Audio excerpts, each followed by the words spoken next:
Olá a todos, este é o episódio 8 do Dobra 9, podcast onde nós analisamos cada um dos episódios da série Star Trek Discovery. Meu nome é Ricardo Pinheiro e hoje iremos analisar o episódio 8 da primeira temporada, Sinis Vastem Parabellum. É um episódio que saiu no dia 5 de novembro de 2017 nos Estados Unidos e no dia seguinte, 6 de novembro de 2017, foi tornado disponível pela Netflix para todo mundo. Começamos com a frase do episódio. My name is McCoy. I'm a doctor. A frase do episódio é trazida pelo capitão Gabriel Lorca dizendo: haverá uma hora para sofrer, esta não é a hora. Vamos para a resenha do episódio.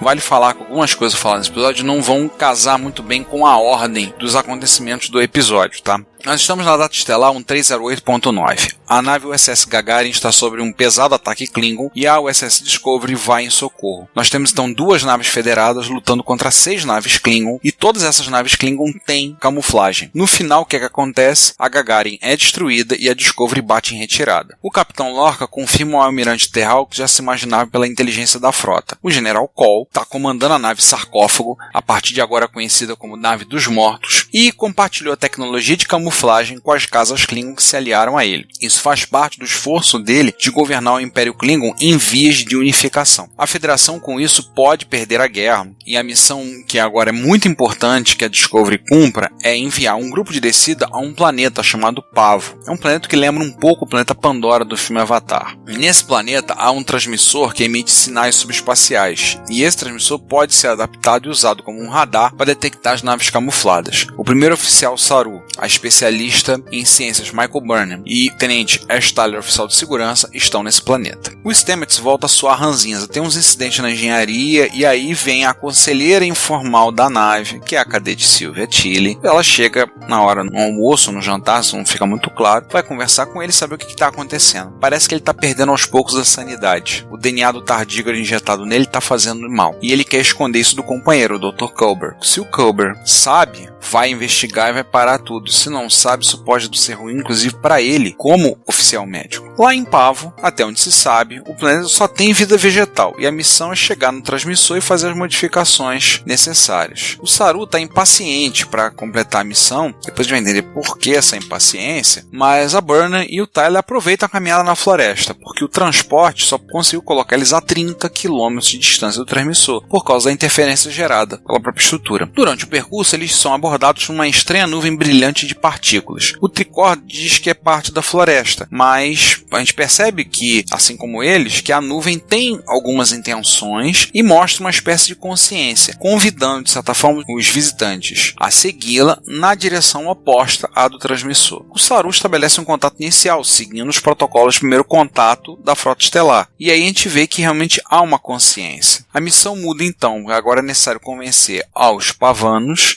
a deixarem que a frota estelar use o transmissor. O trio segue a nuvem de partículas luminosas até uma espécie de cabana. Lá, Saru tenta aprofundar o contato, e a Burnham e o Tyler aproveitam o clima romântico, começam a conversar, fazer o que vão fazer depois da guerra, essas coisas. O Tyler fala em ter uma casa num lago. A Michael fala de uma cela fria para continuar a cumprir sua pena. Lembremos, ela não foi inocentada, ela continua uma condenada à prisão perpétua. Enquanto isso, o Kelpin está muito perturbado. Saru está incomodado. Para os humanos, tem um sussurro da floresta no fundo, mas para o Saru é uma ameaça constante e barulhenta de perigo, por conta dos seus sentidos muito aguçados. Um pouco antes ele comenta um pouco sobre esses sentidos. Eles vão dormir, o Saru está incomodado demais, sente como se fosse uma tortura. Ele sai da cabana e vira para a nuvem brilhante e pede: não tem como parar esse barulho? Elas entram na sua cabeça, entram na sua mente e alteram seu estado de consciência. E aí ele se vê pela primeira vez na vida em paz. Enquanto isso, temos uma ação acontecendo lá na nave Sarcófago Klingon. A Almirante Cornell está presa por lá. Ela não morreu, ela está presa. O Cole recebe a Lyrell, aquela mesma que a gente conhece, e ela oferece a ele a sua lealdade, dizendo que ela é uma boa interrogadora. O Cole, que não é tudo lá muito bobo, resolve fazer o seguinte: tá bom, você vai interrogar e torturar o almirante. E ela vai lá, puxa papo com o almirante, começa a perguntar algumas coisas sobre a frota, como é o procedimento para lidar com prisioneiros, tudo, e aí ela conclui, diz que, olha, eu quero desertar. Como assim?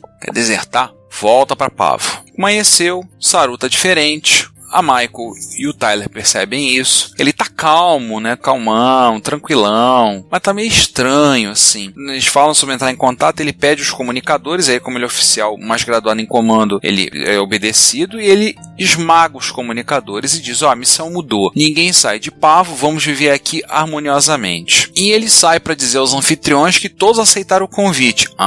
Mas Tyler e a Burnham partem para um plano alternativo. Ela vai até o transmissor e ele distrai o Saru. A estratégia funciona por um tempo, até que o Kelvin percebe que ele está sendo enganado. Derruba o Tyler, corre atrás da Michael, chegando lá no transmissor. Eles lutam, ele tenta destruir o equipamento da frota, a Burnham consegue tonteá-lo com um phaser depois de vários tiros, ele grita e a acusa de sempre tirar as coisas dele. Olha a velha ferida aí. Os pavanos se manifestam, Michael apela desesperadamente para que eles ajudem a acabar com a guerra entre a Federação e o Império Klingon. Saru ainda fala que o planeta será destruído caso enfrente os Klingons, mas os pavanos cooperam e acionam seu transmissor, que é uma estrutura cristalina e bem alta, de algumas centenas de metros. Enquanto na nave sarcófago, a L'Rell e o Almirante tentam fugir, mas são encontradas justamente pelo Col. Lutam entre si para disfarçar, a Cornell acaba desacordada, a L'Rell diz que vai se desfazer do corpo. Nisso, no local onde ela vai despejar o corpo da Cornell, ela encontra todos seus antigos aliados da casa de Kurvma mortos e seus corpos lá jogados pelo Col, e ela jura vingança contra o General Klingon. O grupo de descida volta para Discovery, Saru tá na enfermaria, desolado, ele pede desculpas a Burnham e confirma que ele estava consciente de tudo, mas é que ele nunca tinha estado em paz como estava naquele local. Na ponte, bem, ninguém está feliz. O transmissor pavano transmite em duas frequências subespaciais, a frequência da Federação e a frequência do Império Klingon. Eles têm a ilusão de que será possível criar uma harmonia absoluta entre ambas as partes, federados e Klingons, mas nós sabemos que os Klingons são lá muito diplomáticos. Lá na ponte, na nave sarcófago, a L'Rell pede para ser aceita na casa de Cor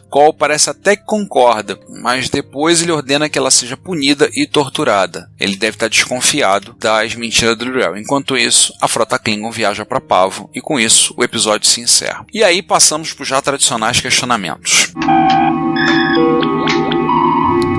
Olha, na boa, pra mim, o episódio mais fraco até aqui. Eu sempre falei que ficava com medo quando vier um episódio fraco. Veio, porque tava indo tudo muito bom, né? No ato eu lembrei de um episódio da primeira temporada da série clássica, é Este Lado do Paraíso, The Side of Paradise. Mas apesar de ter vários elementos no episódio clássico, a execução não foi lá muito boa, não. Bem, no episódio passado a gente teve uma pausa, teve a história do Mudge, não sabemos nada do Almirante. Aqui a gente volta a seguir em frente com a história principal. Mas a aventura do grupo de descida em Pavo ficou meio estranha, sei lá. Ficou muito corrido, muito atropelado. Era pra ser mais lento, resolvendo todos os pontos com as calmas. Como eu disse, foi muito corrido. E ainda tem aquela cena do Saru correndo, na boa, parece uma saracura. É muito esquisito ele correndo. Ninguém limita os episódios a tempo. Eles fazem um episódio com 42 minutos, 43, já teve episódio com 48. Eles podem esticar um pouquinho. Eles estão saindo para streaming, não estão limitados por conta de horário comercial. E eles fazem um episódio que durou 41 minutos e eles podiam ter gasto mais uns 5 a 10 minutos espalhando-se com mais calma, para explicar tudo com mais calma. Ficou muito atropelado. Tem mais uma coisa. Esse episódio criou-se muita expectativa pela autora Kristen Beyer.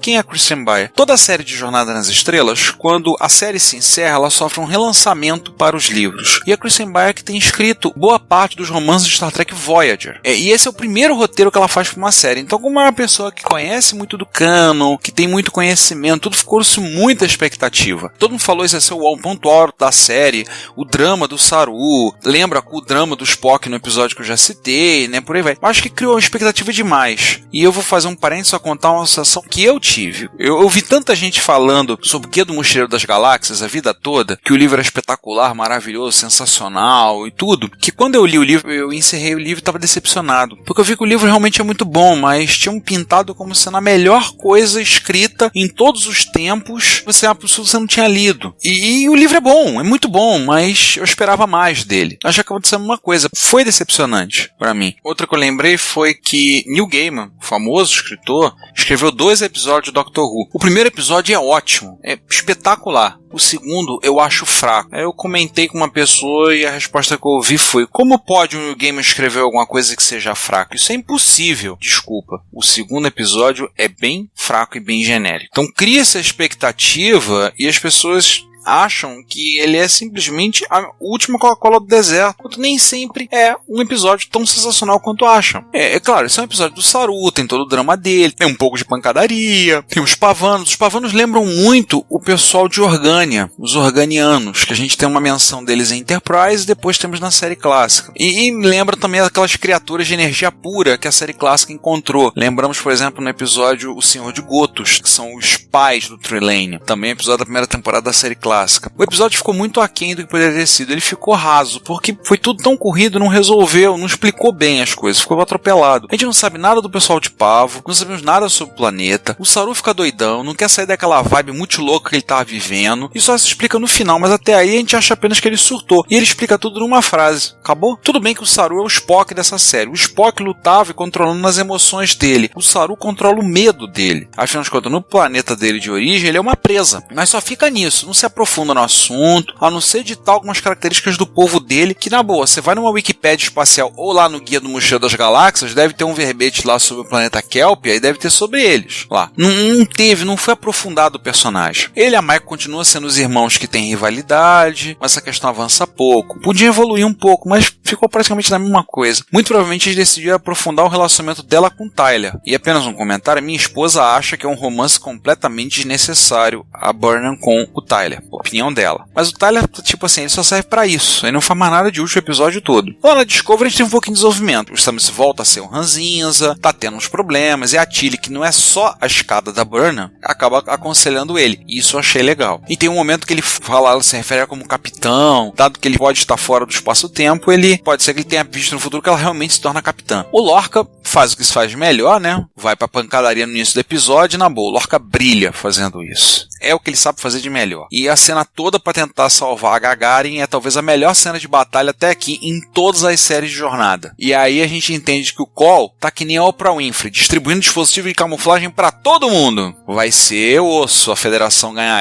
essa. Quanto ao Tyler, bem, ele admite que não quer derrotar os Klingons. Ele quer ferir os Klingons que o torturaram. Ou seja, se ele for realmente o Vok, ele não é anti-Klingon, ele é anti-Cole. A motivação dele é vingança. Quanto aos Klingons, a L'Rell quer deserdar. Tá. Interroga o Almirante. As duas saem na pancada. Teve gente que ficou na dúvida se o Almirante morreu. Não dá pra confiar na L'Rell. O Cole consolida o seu poder a partir de nave sarcófago. E a gente tem alguns pontos importantes, né? O Cole tornando-se o líder militar Klingon. A L'Rell tramando pra derrubá-lo. Pavo mandando um e-mail subespacial chamando a Federação em Klingons pra apertar a mão e fazer as pazes. Tá, ficou atropelado. Quanto à nave sarcófago, gente, ela é gigantesca e tá vazia.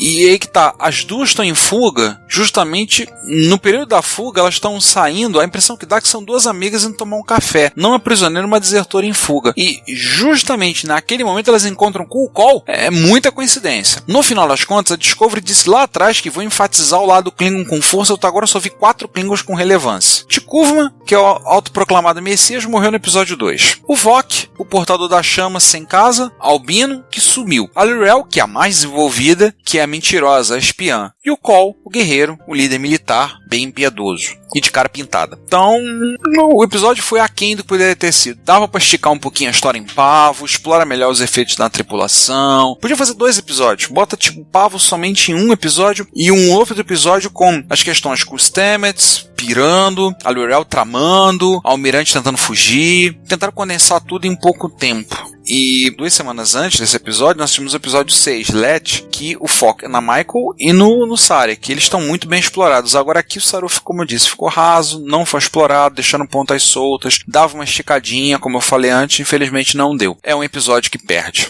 Para mim, até aqui, o mais fraco de todos. Passemos às curiosidades.